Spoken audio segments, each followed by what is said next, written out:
Hello, humans. Welcome back to another episode of A Well Cared For Human. I'm here today with my amazing friend, Dr. Kayla Musielak.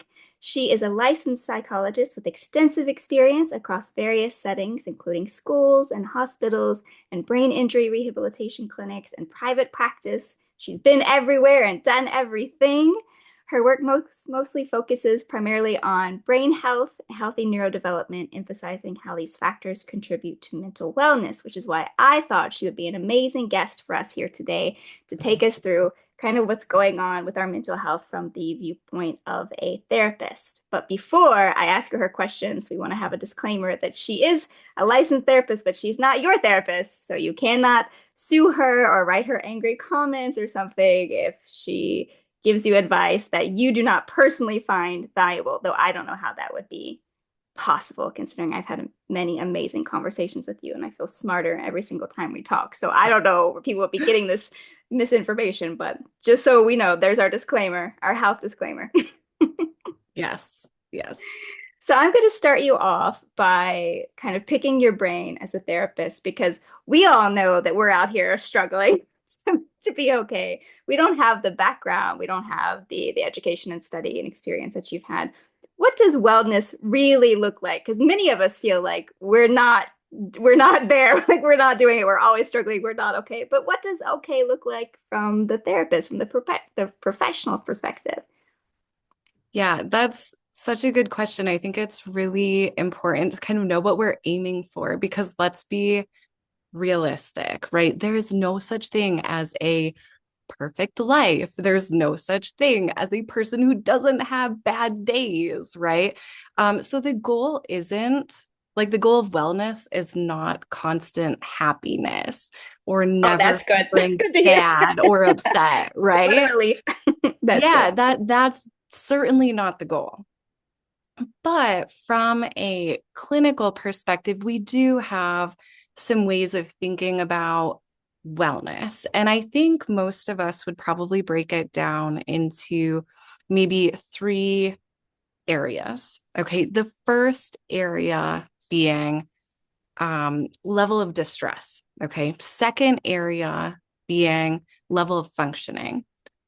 Third area being what I might describe as personal satisfaction. So, what do I mean by those three things? When we think of distress, again, in life, we're always going to experience distress at some point. It's natural. It's like that's a good news, bad news thing. It's like, Yeah. it's Yeah. normal, but also, damn Yeah. it. It's going to happen. You're never going to avoid it. Okay. But the goal is to be able to cope with distress in an adaptive way, right? Generally, being able to go with the ebbs and flows of life and keeping the distress that we do experience to a manageable level using adaptive coping. That's one component of wellness. Okay. Another component of wellness, right, is level of functioning. This we could describe in terms of a series of questions. Can the person do the things they want to do in life? Are they moving through the tasks that they need to do in their day? That might look like, can they go to work and perform at a functional level, right? Can they be in their relationships in a way that they feel proud of and satisfied with, right? So are they functioning in those relationships? Can they do their hobbies that they're interested in? If you are well, you are able to do the things you want to do or you need to do in life. And if you are struggling to some degree, you're being impaired in some areas of functioning. So that's one way. We know someone's well if they're able to do the things they need and want to do in life. Okay. Right. The third thing is personal satisfaction. And this is interesting. I'm like, I already feel like this would be the category I get it. As someone who feels like it's very easy to be dissatisfied. It's like, tell me more about this third component, because like this is where Yeah. I need some information. Well, so this is what we mean here is, does the person have a unique vision for their life, goals for their life, and in general, are they able to work toward those? Right. For example, I actually have many clients who come to me in their, late 20s, 30s, maybe even 40s. And then I realized, oh my gosh, I have actually no idea what I'm doing with myself. I've just been doing the things that we do. And so then they start asking these questions. What do I want out of my life? Right? What do I want my life to be that makes it unique? Right? That makes me personally satisfied with what I'm doing with my time and energy on this planet, right? Right.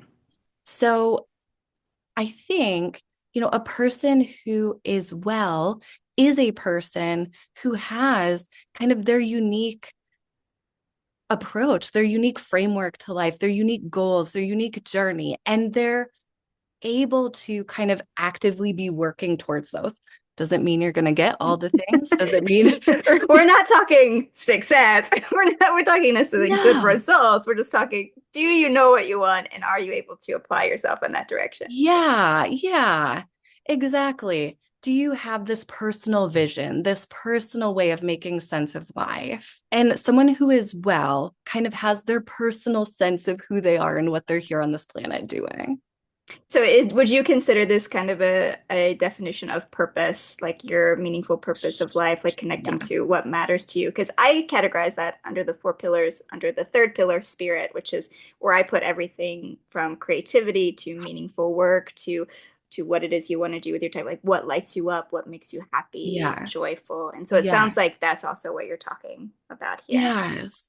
Getting off just the treadmill, right? The right? treadmill of like, this is what people do in the world. This is, I'm just going to I'm going to go through the motions.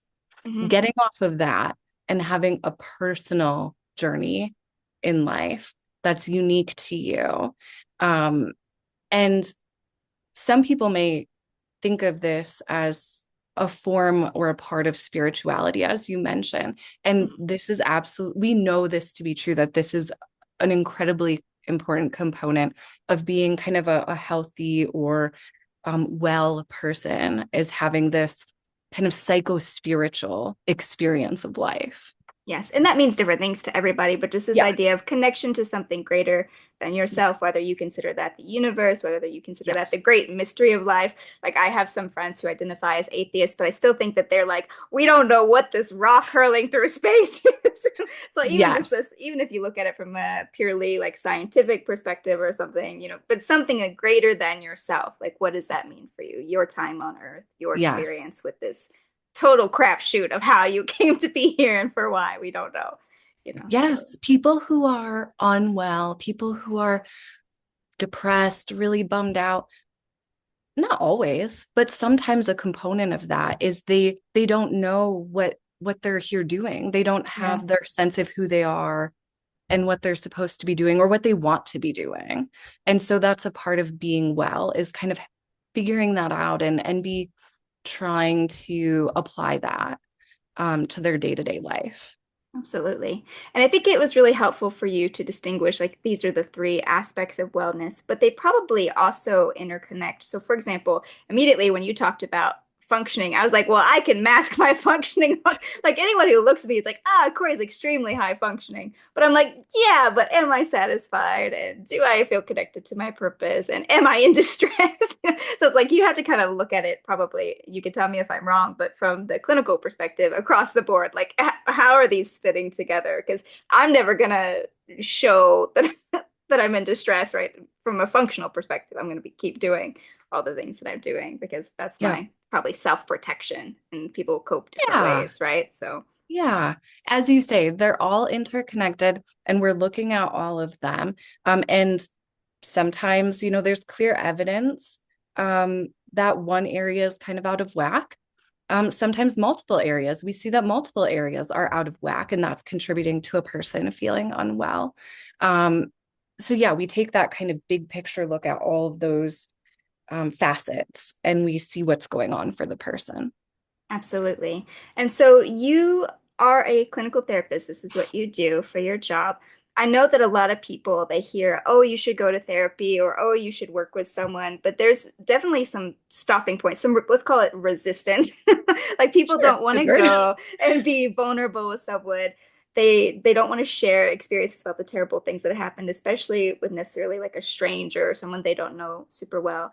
But from the viewpoint of a therapist, it's not like that, is it? Like, it's not like you're judging the people that come to you. It's not like you're looking at them and saying, here is a hot mess of a person. Why are they even things? So maybe give them what can we tell the listeners, I guess we should say, to help them see therapy as a tool that's for their benefit, not like another space in which they're going to be judged, another space where they have to prove Sure. themselves or to heal. Like, how can they look at therapy in a way that is more of an option for them rather than something to run screaming screaming from. Like how would they know, that oh maybe I should try that out. Yeah, yeah. It's such an interesting thought, actually. The idea that potential clients, potential therapy clients might be afraid to be vulnerable in a therapeutic space. Because in my experience, right, I went to school with a bunch of people who became therapists, and I work with other therapists. I talk with them regularly, right? These are my colleagues. And I can say confidently that what therapists want is just that, to create a space where people feel so safe, where people feel so comfortable, where people can be vulnerable, where people can share what is really burdening their hearts or their souls on like a very deep level, right? Right. That's literally what they have created um their profession around, right? Their vocation around. Um, and I will say, we know this by actually studying therapists, but also by just talking to therapists, that therapists actually trend towards very high on empathy. They're very empathic people, typically. They have so much care and empathy to give to clients. And they selected this work because they typically know that about themselves and they want to be this kind of person for people. And, here's an interesting thing, Kory, that may or may not help listeners when they're thinking about, the therapeutic space and being comfortable in that space. I can say for a fact that any therapist who has been a therapist for a significant chunk of time, they have heard everything, I right? can imagine. I can They imagine nothing surprising. It's very hard after you've been doing the work for a while, right? It's not that you've heard every possible story, but you have heard some of the wildest experiences. You've heard some of the saddest Mhm. experiences. You've heard some of the things that maybe we would describe as like the grossest Yeah. kind of things, right? We've heard the things that are the most embarrassing stories, Mm. right? They've heard the whole gamut. Mhm. Okay. They are prepared then to hear yours too, Yeah. right?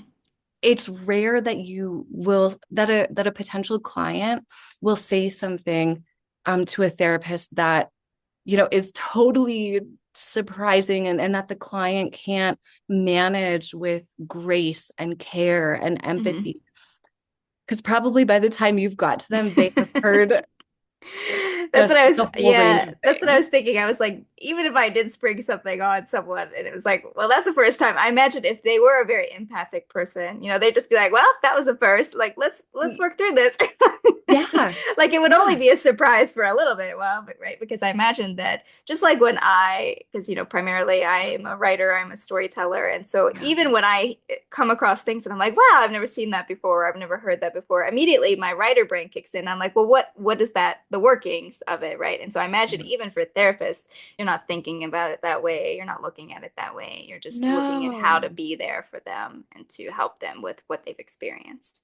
absolutely. And therapists operate from theoretical frameworks, right? So every individual person's story, right? The things they've been through are unique to them, right? Those stories are unique to them. But we have theoretical frameworks that we map what we're hearing onto, right? So that way we can make sense of it from a clinical lens.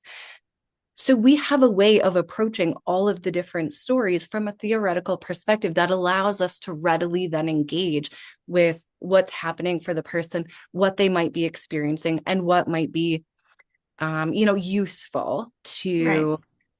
to suggest or to work through with them. And I imagine that you have this collection of tools to try with different people. Like some things will work for some people because we're all individuals, right? Some things will work better Yes. for others. And so I think it's probably from the clinical therapist perspective, just like what can I try that I think will be most beneficial for what I know about this person. So it sounds like it's mostly just about getting to know you, what you need, trying to pair you with the right tools that you can use to work through the things that you've experienced, that none of it is about judgment or making it No, hard, or you're not going and having a, I don't know, a drink in a therapist lounge and like sharing everyone's dirty secret. no, No. no, no, no. Honestly, therapists, it almost sounds cliche, but it's the truth. And I feel like I would be remiss to like not say it. Like it's what they really genuinely want to be doing. Like they want to hear your story and they want to help you with what you're going through. And like they really genuinely care about you and want to do that with you, want to do that work with you. Yeah, and that's amazing that we still have people in the world that are willing to take on that work because it is a bit of a, I imagine from your perspective, a bit of an emotional burden. Not like anyone shouldn't do it, but that is emotional work for you as a therapist to sit with these people and to be there for them and hold that space. And so I'm in awe of people who are willing to do that with their time and their energy. So that's fantastic. And the next thing I want to ask you is what are some reliable clues that it's time to seek a therapist? Because a lot of us, Mm. we try to work through some stuff on our own. We try to figure out what we think and feel about things. And but there comes a point, or maybe even a particular kind of experience where we can't try to do that on our own. We need someone to help us. I certainly, for example, went back to therapy after my mother was murdered. I recognized pretty quickly. I was like, this is a lot to process by myself. I'd had therapy for many years in the past. I had worked through that stuff, and then I hadn't had a therapist for a while. And then I was like, I need to talk to somebody because there's too much here. Yeah. And same for my wife, Kim, when her dad died, and she was Mm. with him when he passed. And it was kind of traumatic seeing him go the way that he did in the hospital. She went and saw therapy, and Kim, and she's not she's not a feelings person. So it Yeah. was a big step for her. So maybe not just this, really clear instances like it's a dramatic experience, but maybe even some of these more subtle moments of like how do you know, like I think it's time to find someone to help me with this. What would our clues be? Yeah. Oh, that's such a good question. I think I have maybe two parts of an answer to that. Okay. The first part of my answer to that would kind of go back to that question about what is wellness, right? Mhm. And those three elements of wellness, right? If you are feeling like that level of distress um, in your day-to-day life is so great, you're Right. in so much emotional pain, or even in your body, the sensations in your body related to what's going on in your life, if it feels like too much, it's too severe, it's too painful, it's unmanageable, that that's an indicator, right? If it's so much, like when Kim lost her father, when you lost your mother, you're having all of these thoughts. It feels so big, The right? stress was high. We were Yeah, distressed. Yeah, it was definitely it's so markedly big. increased. Yeah. Right. That's an indicator. If you feel like you can't cope with it in a healthy way, that's an indicator that maybe you need some assistance with that. So do you mean if you find yourself doing things that you know aren't necessarily healthy, that you're Yeah. clearly like, trying to find crutches, and if it's like, ah, well, if you had quit smoking and you start smoking again, for example, or if you had, you feel like you're really kicked up how much you're drinking, or you're not Yes. sleeping, or that there's Yeah. something else that you're reaching for, scrolling on social media for 12 hours straight. That's a good one. You're like, That's definitely a relevant one. I might be distressed. Yes. Yes. You know, if you find that you're really avoiding important things in your life, that might be a sign. And then, of course, things that, really get concerning, like self-harm or some suicidal ideation, things like that, right? Anything where like you're the things you're thinking about in terms of coping with your stress, if they're things that they're not adaptive for you, they're not necessarily the healthiest of options, then go get some support, some guidance on how to shift those into healthier coping strategies, right? Okay. So thinking about the distress piece, the impairment piece, or the disruption to your functioning in your life, right? Right. If you're not able to get out of bed anymore, if you can't do your work anymore, if you're avoiding all your friends and you're not seeing people, or you're not showing up in relationships in ways that you were before, um, this is an indicator that your functioning is being impacted by what's going on, by your mental health. That's a good sign. Hey, things are starting to affect me. I should probably get some support for this, Right. You're right? seeing the signs. Yeah. Yeah, you can see it in your, kind of observably in your life.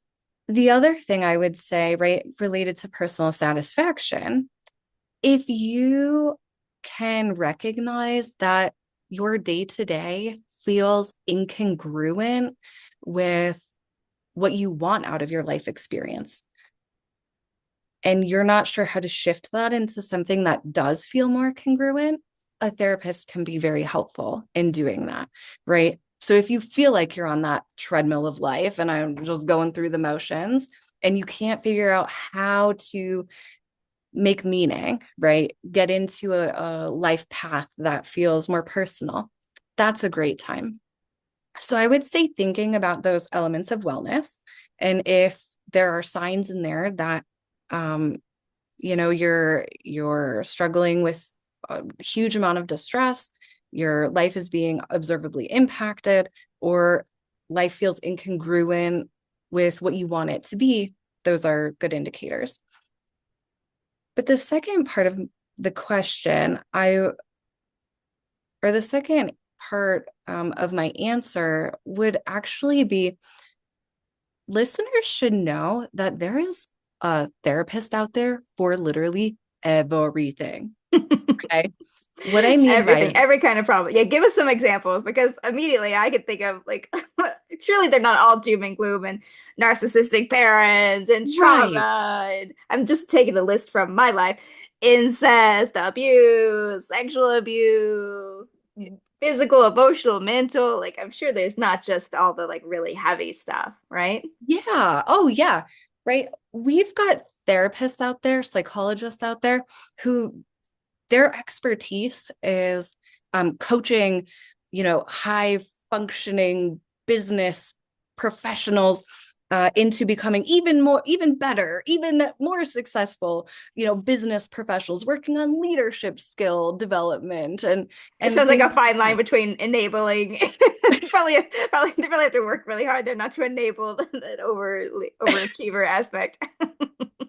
Yeah, there so here's actually a thing. We tend to think of perfectionism as, people who are like, they get bogged down by perfectionism. We tend to think of like, oh, maybe that person needs some psychological support.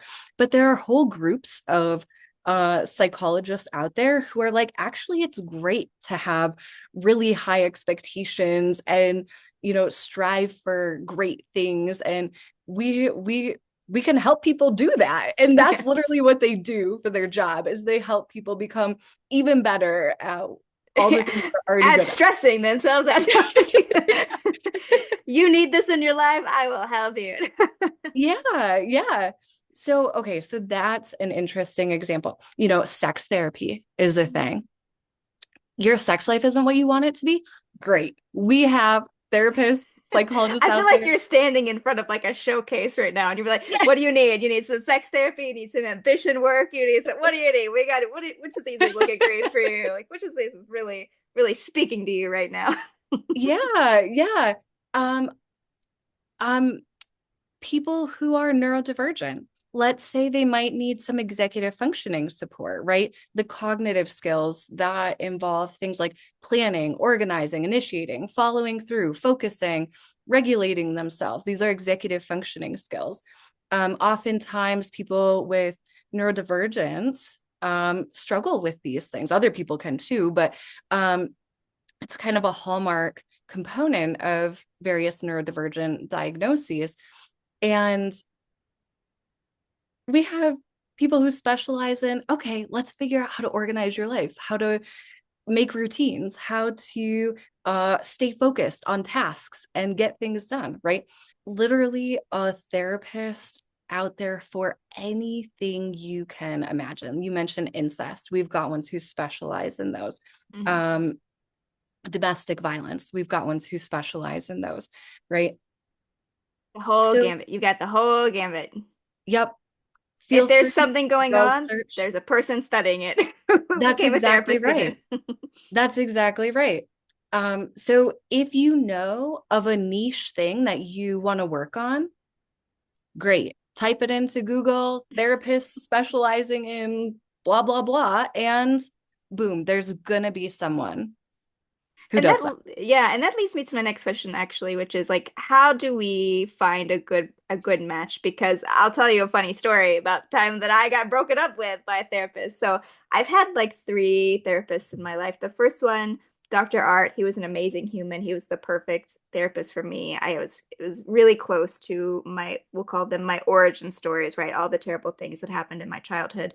And he mostly focused on cognitive behavioral training, which I found very useful at that time because I had a lot of patterns, a lot of habits that I had to like undo that were purely out of survival, right? Like they were just so ingrained from That's getting right. through what had happened. So I had to undo a lot of that. So he was great for that. But then I moved away and I started doing other things, so I stopped seeing him. And then I tried to start up with another therapist, and we had two sessions. And then she was like, "I don't think we're a good match." And I took it so personally. I was like, Yeah. "What do you mean? Like, what? How can you not be a good match?" But she was right. Like her specialization was different. What I needed at that time was different. And so talk us kind of through when you are going to pick someone or you're looking for someone, like how do you know you're a good match? And also just let me throw in there that if you start with someone and you guys break up, don't take it personally. It doesn't mean that you're never going to find a therapist or that you're too difficult to work with. Like don't get in your head and say terrible things to yourself about it like I did. Like just know that it wasn't a good match and you got to find someone else. But kind of take us through how we can set ourselves up for finding a great person for us to talk to. Yeah, yeah. This is such a good topic. I think what I would start with is remembering that therapists are people, therapists are just humans, and just like every human you meet, they have a different personality, right? Some people are more humorous and they use humor a lot. There are therapists who really heavily rely on humor, some who even invoke tons of sarcasm, right? Therapists who are more serious and kind of quiet, right?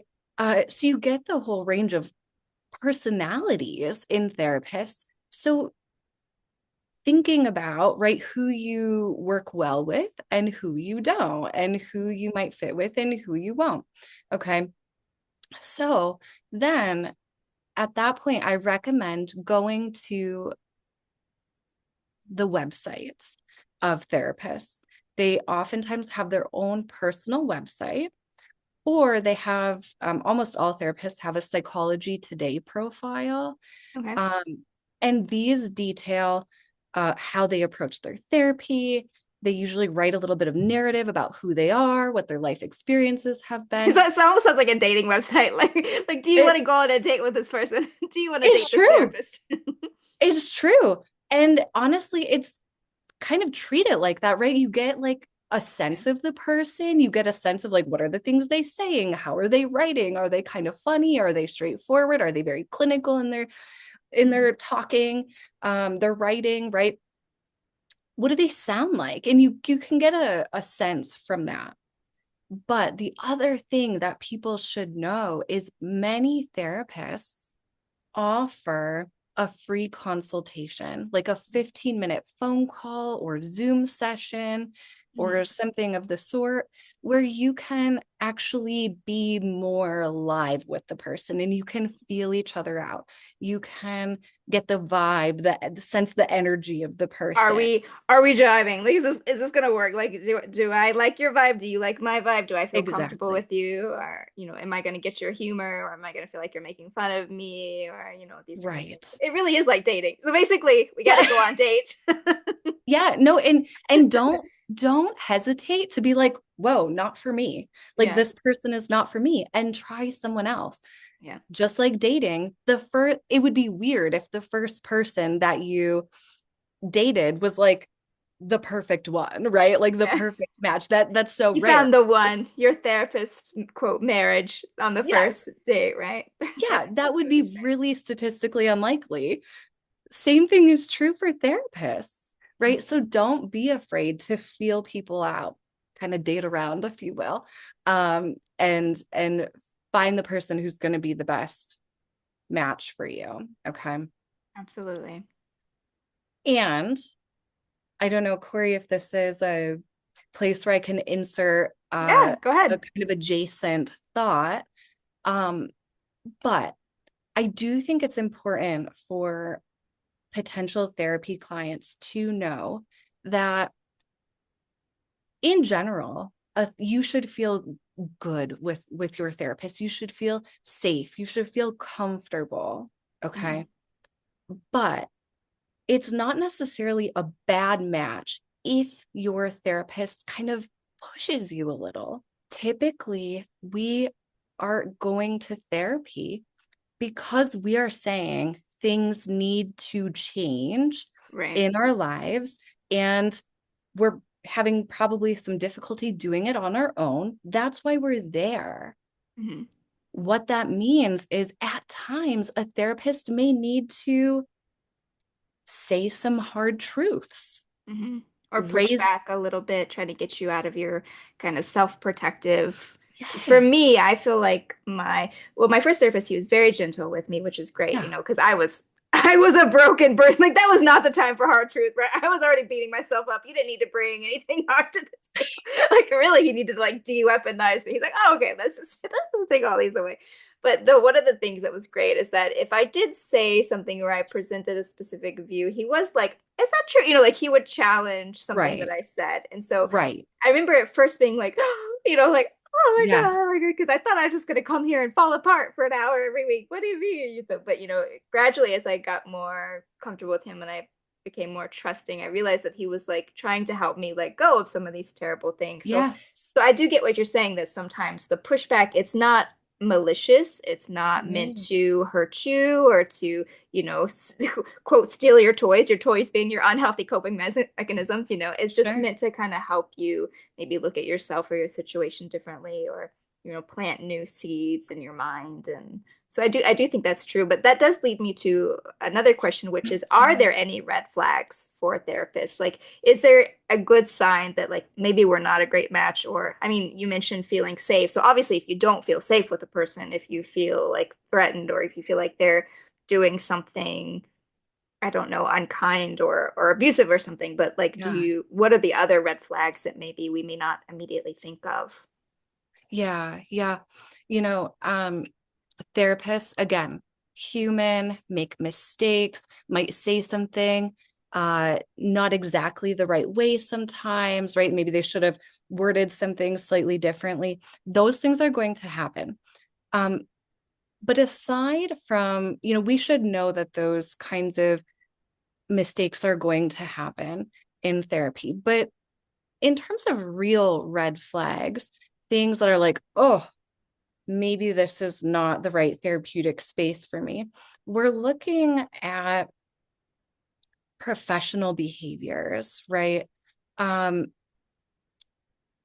does the therapist maintain boundaries? Hmm. Right. Just like your medical doctor probably shouldn't be texting you from their personal cell phone at midnight, Yes. right? Right. Your therapist probably also shouldn't be texting you from their personal cell phone at midnight, Right. right? There should be some lines between what you might do with other kinds of relationships, other kinds of people in your life, and what you Hmm. do with your therapist. And it should feel, I mean, oftentimes these are people who know our deepest, darkest secrets. We reveal our most intimate moments to them. So of course there's an intimacy there, but there should also be a context, a box in which um, that stays a professional relationship. We might feel very comfortable with them and talk very freely with them, but there should always be maintained some sort of professional line in terms of Hmm. what the overall relationship looks like. Does that make sense? It does. So it's like I should feel comfortable and safe with you, but I mean, we're here to do work, right? Like we're not Yeah. I'm not supposed to come become best friends with you. Which Right. is why you're not my therapist because we are close friends. Because I'm like, Right. absolutely not. I wouldn't know how to have a professional relationship with you. But the idea that you do have it is a working relationship, right? And yes, you got Yes. to be very open and you got to be very vulnerable and you got to work through this stuff together. But it's not meant to be like, an outside of work, let's call it, I'm using air quotes for those of you who are listening on Spotify. You can't see me, but quote, professional experience, right? It's not supposed to be like you invite them over on the weekends to hang out or something, right? It is a Exactly. working relationship, and so the boundaries that go with that should be in place both ways, both your behavior toward them, but also their behavior towards you. They should be very respectful of your Yep. time. You don't need to, it's hard enough to do that therapy for that 1 hour every week or whatever you're doing. Like, I don't need to be doing more on the weekends, or whenever else I'm run into this Yep. person. So friendly and considerate and kind and all that, but it is a professional relationship. That's what you're essentially telling us, right? Yeah, and you named a couple good things. They should show, just like you as the therapist should show up to your appointments. They should show up. They should be on time. They should be consistent. You should be able to count on them, Mm-hmm. right? To be professional and show up when they say they're going to do what they say they're going to do.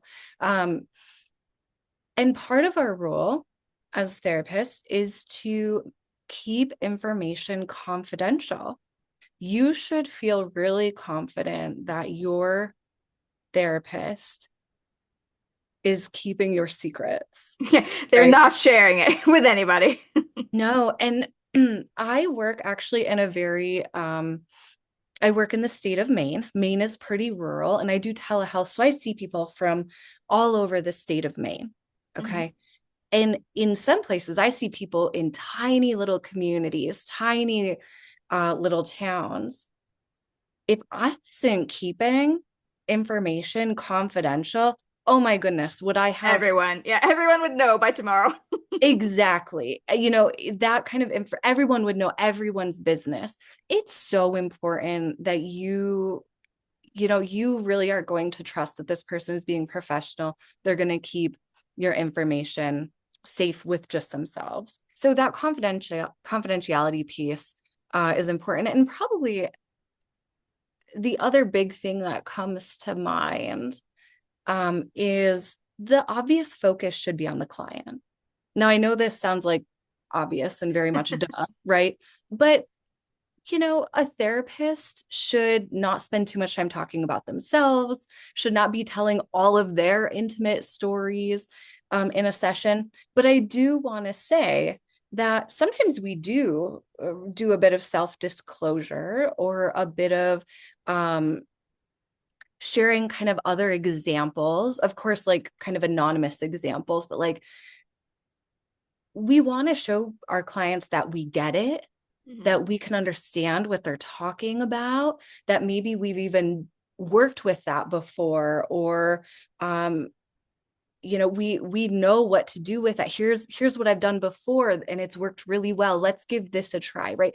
So we might share examples. We might talk about some things that are relevant to our life, to our work that we've done previous, but that should be contained and it shouldn't be Yes. the large majority of the session. So they shouldn't be dominating the time or the conversation. It should be very much focused on the, is patient the right word in this context? Because I'm like, is that a medical term? Is like the Patient client, client's client. more Okay. common these Okay. days. So the Yeah. client, it should be focused on the client who's there for the therapy. That hour or however long the session is, that should be for them. But it's okay to like share a little bit about, Yeah. I did this, or, just so that they know that you understand, that you're following along, that you're sympathetic or empathetic, if you prefer, to their situation, and that, Yeah. but that's not the same as oversharing or dominating or making the hour about them Right. or something You like that. know, a good example, I think, is a lot of therapists who identify as LGBTQ will make it known to their therapy clients when relevant Mhm. that they are a member It's of not like you that come in and say, community. I'm gay. Yeah, yeah. Don't But start the session. but sometimes therapy clients really want to know that their therapist understands a unique situation that they've been through. So sometimes it's helpful to be like, "Oh yeah, I'm in a same-sex relationship too.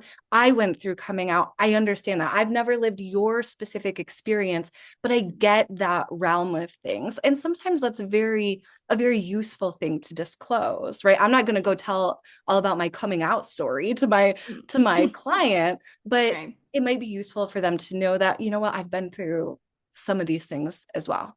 Yeah, that's a great example. And so I think now we have a clear picture of, it's a balance. It's between you want them to be present, you want them to be sharing, but you don't want them to take up the time. That it is a professional relationship, but it doesn't mean that they can't be funny and smart and like connect with you, but they're Yeah. just not gonna like show up at your house at midnight with cookies or something. I don't know. Yeah, yeah. Whatever. I'm trying to think of like what's unprofessional. Frankly, if anybody showed up at my house with cookies at any time, I probably would be super excited. No, I'm just kidding. Don't come to my house at midnight with cookies. I'll totally be asleep. But the idea that it is a professional working relationship and it should be conducted thusly, right? We should Yes. see that in the interactions.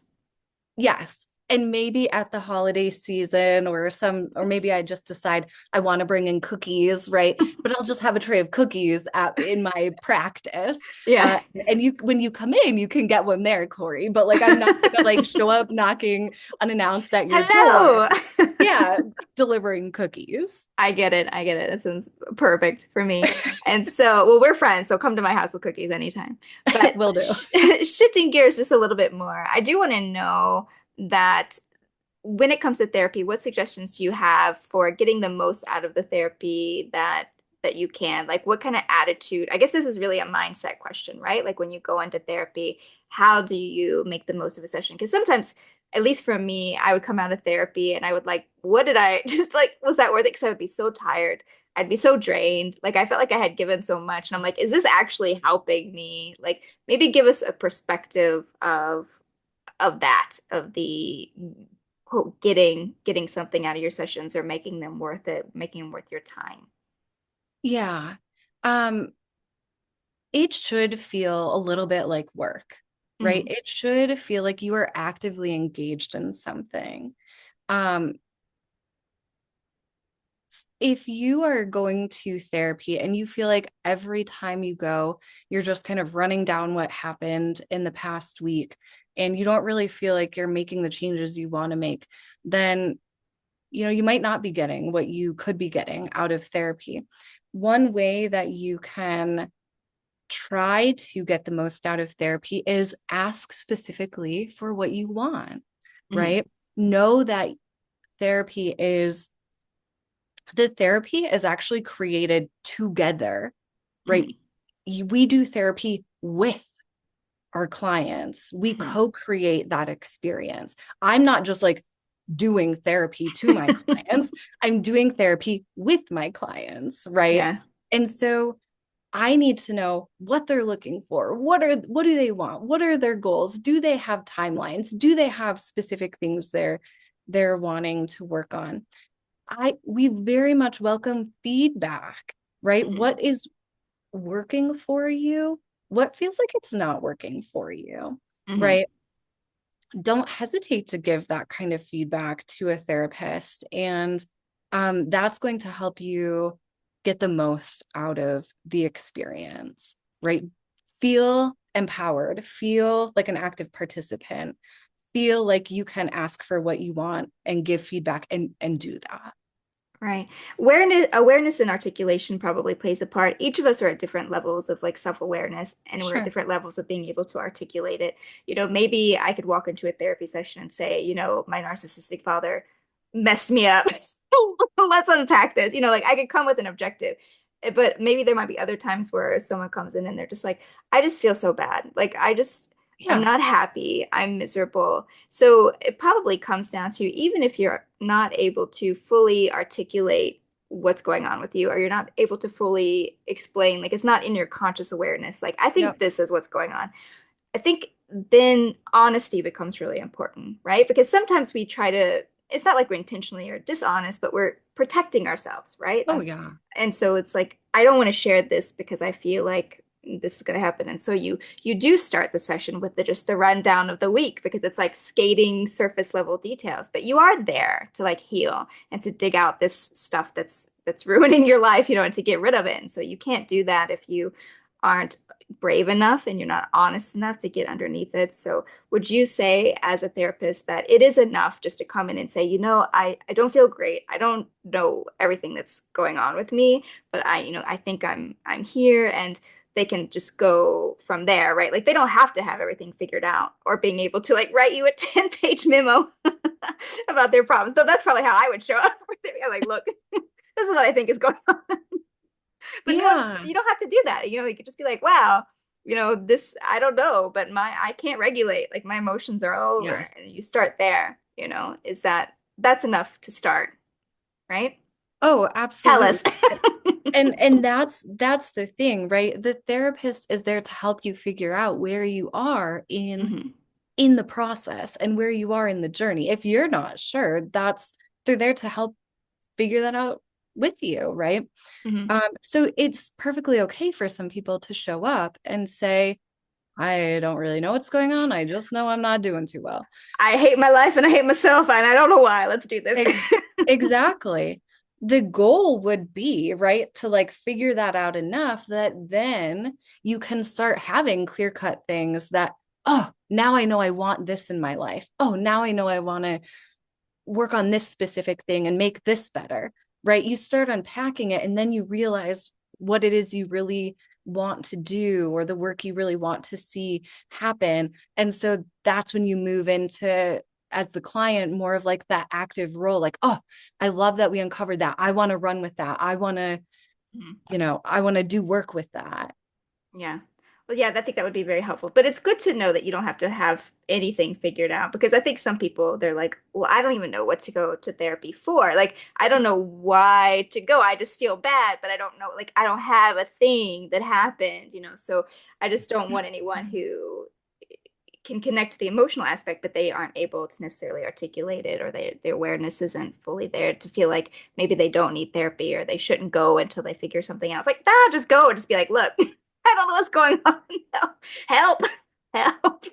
Yeah, no, the the the the thing I want to articulate is just go be active. Say Mhm. whatever it is you can say.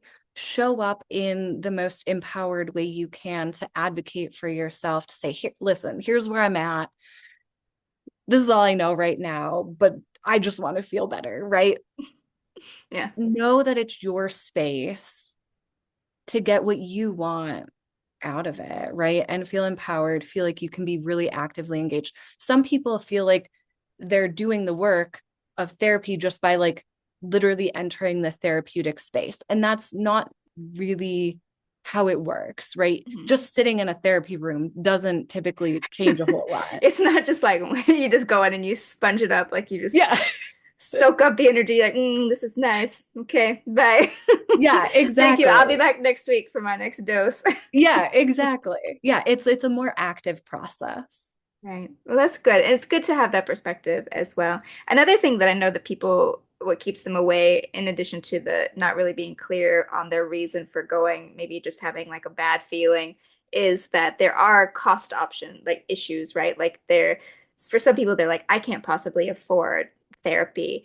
Do you know of any, like, do you know any secrets? Like, because for somebody who might have like a cost barrier, like, is there a workaround or is there something to keep in mind or something that they should think about or apply for or any kind of information you can give us about, breaking through the cost barrier if that's a factor.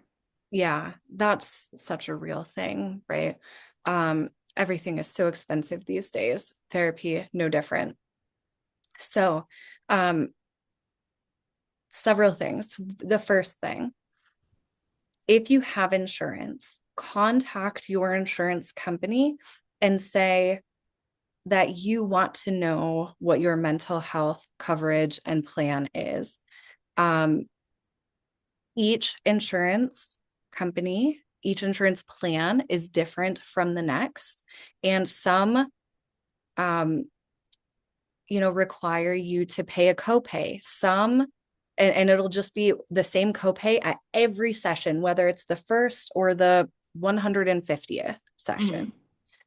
Some your plan will have a deductible that needs to be met, and you might pay out of pocket the first $500. And then after that, you pay nothing, Hmm. right? For any sessions that happen. For some people, if you go to someone in network, it's one situation, out of network, different situation. I even have a client right now whose plan, they cover sessions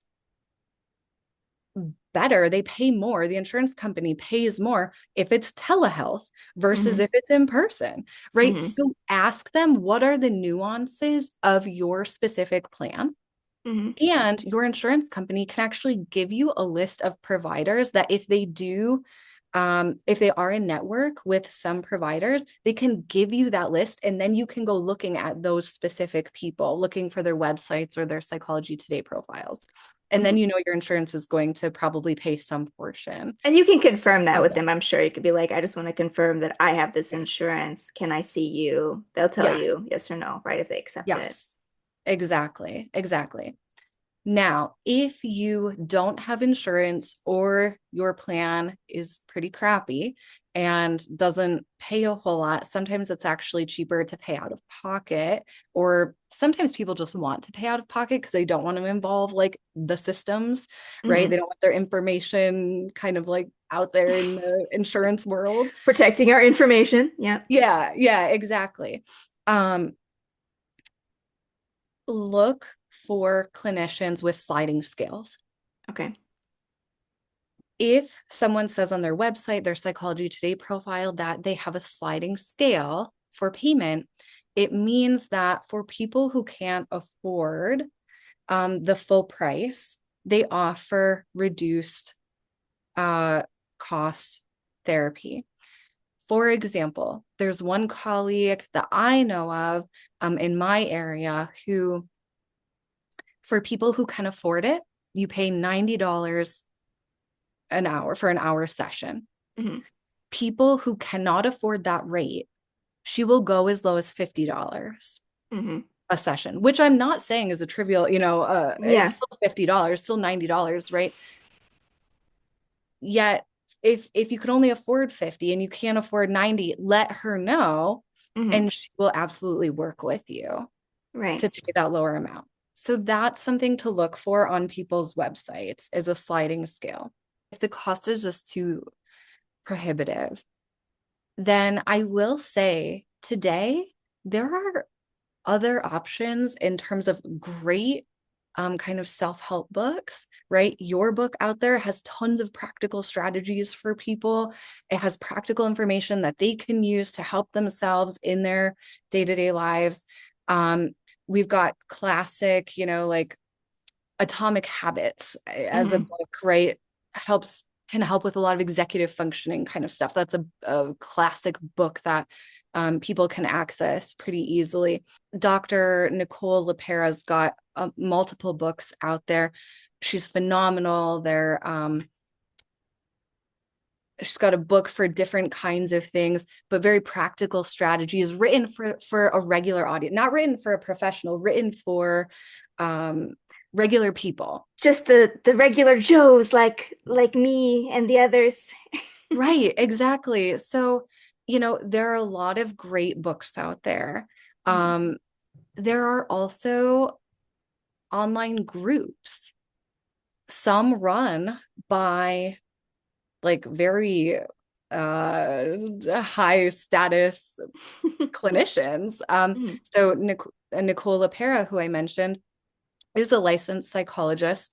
She also runs this self-healers group that admits people with regularity into this group. You can access all of these recorded videos with different clinicians. You can, I think, interact with other people in the group, right? So we get a little bit Mhm. of like group therapy flavor going on, right? Mhm. Um, and it's all online, right? It's like an online group. So if you can't go to therapy, check for some of those online groups, check for those like reputable self-help books, right? People who know what they're doing, they've been through something or they've got some credentials, you know, um, and that's a good option at a And you much lower. can get, and we'll put links to all of that in the show notes as well. No one needs to remember all of these names. We'll put them down below the show that you can look at some of these titles. And also, I just want to say that as someone who has a limit to her book budget, only because she buys so many, your library is always a great resource. You can always get books for free from your library. So even if truly the cost for you, your budget for your mental health is $0, you can find these resources for free online or at your library, and it shouldn't cost you anything to get at least started on this help that you need. Yeah, So that's such a great point about libraries. Yes. I could talk to you about this stuff all day, but I know that we're running out of time. But it is really fascinating, and I think this is definitely an invitation for anyone to learn more about these things, that the options that they have, that there are many ways to go out there in the world and work with whatever you're working with. Yeah. It's not just like you go into an office and you talk to someone and cry for an hour and you go home. Like there's many ways Yes. to be empowered and present in your healing process, and there's lots of things for you to try. And I think that that's a very hopeful message, like that there's Yes. definitely something and someone out there for you, and you can do this. And I hope that that is what people are hearing in this Yeah. conversation. And so Yeah. before we wrap up, I want to ask you one more thing. I like to end with asking people what's bringing them joy these days, reconnecting to that spirit pillar, what's lighting you up. Give us some ideas. Is there a show that you're binging that you love? Is there something that you're eating that's amazing? Is there something, what is it? What is making you happy these days? Mm. Right now, my fireplace is making me very happy. Being very close to my fireplace, cuddled up, nice and warm, and having a hot beverage in my hand. That does So sound lovely. yeah, That like sounds very chill. decaf coffee, something hot in my hands next to my fireplace is very good right now. Um, what else? I You think know, that's a good answer. You don't have to come up with multiples, but if you have them, for sure, share. I this is something I was thinking about yesterday. Um, Kory, I have a 7-year-old son. Uh, Mhm. he's just having a really good time in life right now. He's got tons of activities going on, and Someone's living their best life. someone is getting to live his best life. And he is so happy. And I was thinking actually yesterday evening how happy it makes me to see him kind of Mhm. having such a good time, and how I'm happy he's in this like little sweet spot for himself where things feel really good, and that it's nice to see. Oh, that's beautiful. What a lovely note to end on. And so we're going to continue this conversation in the after show, of course. So if you are a patron, you can move over and join us there over on the Patreon. But otherwise, I just want to thank Kayla for being here. You were amazing. As I said at the beginning, I always feel like I know more after I talk to you. I feel smarter. So thank you for that, for upping my brain equity. I'm always grateful for that. But for the listeners, I will be back next week with another episode of A Well Cared For Human. And until then, please take good care of you. This episode of A Well Cared For Human was written and produced by me, Kory Marie. The music was by Late Night Feeler and Esther Abrami. If you like what I'm doing here, please consider visiting my Patreon. For as little as $1 a month, you get early ad-free access to the episodes, as well as a monthly patrons-only Q&A, bonus videos, and more. Not to mention that your Patreon support lets me know that you find value in the show and want it to continue. You can find me on Patreon by visiting www.patreon.com/Kory Marie. If you can't support the show financially, that is okay. You can still subscribe to the show, leave a review of the show, and recommend the show to your friends, not just the neurotic ones. All of this helps so much. And as always, thank you for listening.